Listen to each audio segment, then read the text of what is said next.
I am currently Chief Development Officer at a local cancer support nonprofit in the San Francisco Bay Area. I am the father of two kids. One of them is an Eagle Scout. The other is a transgender woman who's an EMT.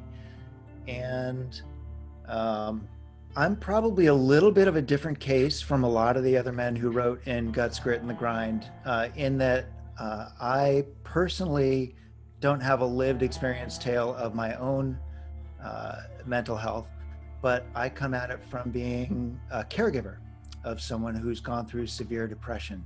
And that person was my 18-year-old child. And that, as the parent of an 18-year-old, you're already going through a whole process of learning how little control you have over where your child is going to go in life once they leave your front door and go off to college or go off to a job or go off to something else.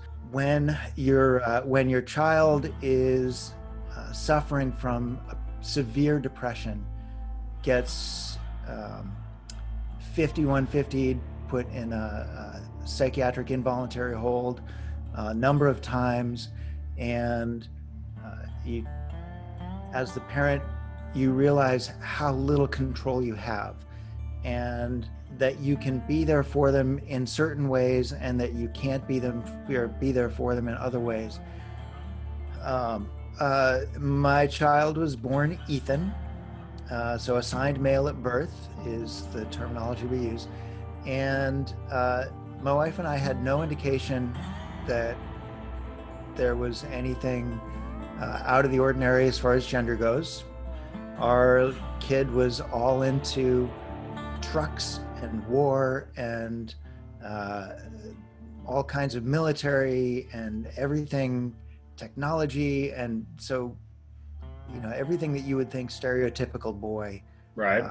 Our little kid was growing up. And it wasn't until his senior year of high school when he got his first girlfriend, and the grades started to go downhill, and depression started to set in, and we didn't know what was going on. We of course figured it was the crazy girlfriend. So there was during that senior year of high school, Ethan started cutting and had some serious depression. It was hard for us to understand. We just did not understand what was going on, because Ethan had some really strong goals, had wanted to go to the Air Force Academy, had wanted to fly military planes, actually search and rescue helicopters. And it was all we could do just to get him to apply to colleges. So we dragged him across the finish line of high school, graduated, got an ROTC scholarship. And shortly after high school, he and his girlfriend came to my wife and me. We were just Saturday afternoon, we're talking about nothing in the kitchen, and the two of them come to us ashen-faced and very grim and serious, and they say, "We have something to talk to you about."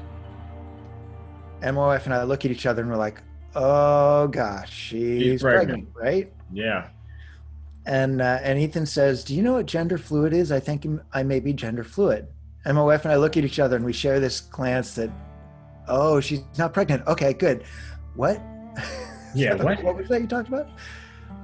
And then, so that was sort of how she came out to us when she was 18. And so now we know her as Emma. She still hasn't transitioned socially. So at work, she presents as a young man. She's a little bit taller than I am. She's got a deeper voice. So, we kind of wish she had identified this before puberty, so we could have helped her with feeling more herself as a grown-up. But there were two things that really, really set her into depression, and one was the gender dysphoria, the feeling of being in the wrong body all the time. And that's just not something that really a parent can deal with at all. It's nothing we can fix. The other thing was Emma wanted to be a pilot for the Air Force, but it turns out she has a condition called amblyopia, which is both eyes have different prescriptions, which disqualifies you from flying. military or commercial. So that was a big, her whole dream got taken out from under her feet at that point. And that sent her into a really negative spiral of depression and low self-esteem. And she checked herself into the hospital a couple of times.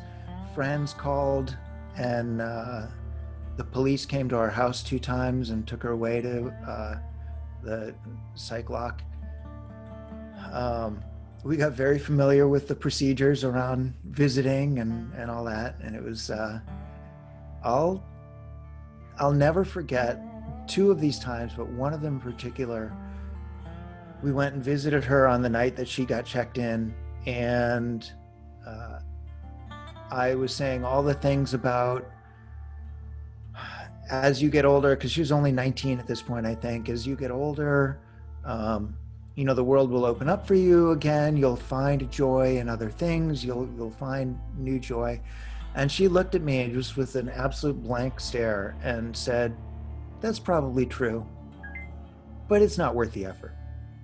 And right then I thought we had lost her. That's why I'm really grateful that the mandatory psych hold is 72 hours, because by the end of the 72 hours and talking with some of the practitioners there, the therapists and social worker, she was back to her normal depressed but not suicidal self. But she grew. She met a couple of friends that helped her, and she actually helped them as well.